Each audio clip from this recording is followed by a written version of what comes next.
Colin Myler was the man brought in to edit the News of the World after the jailing of its royal reporter and a private investigator for phone hacking. News International insisted that it was a case of one rogue reporter and nothing more. Colin Myler told the Inquiry he soon had suspicions that that wasn't true.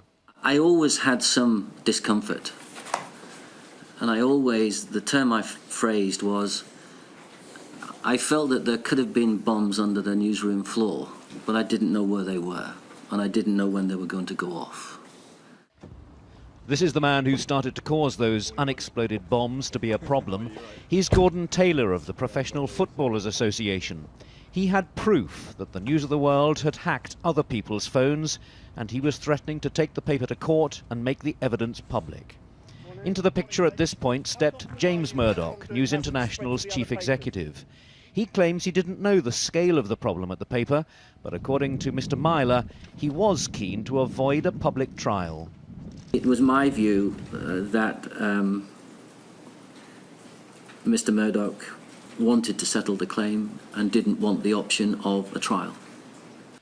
And that prompted this question from counsel to the Inquiry, Robert J. QC.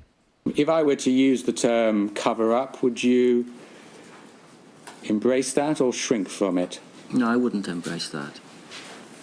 I don't believe it. I don't believe it was a cover-up. They were just trying to limit reputational damage, Mr. Myler said, which prompted this from Lord Justice Leveson.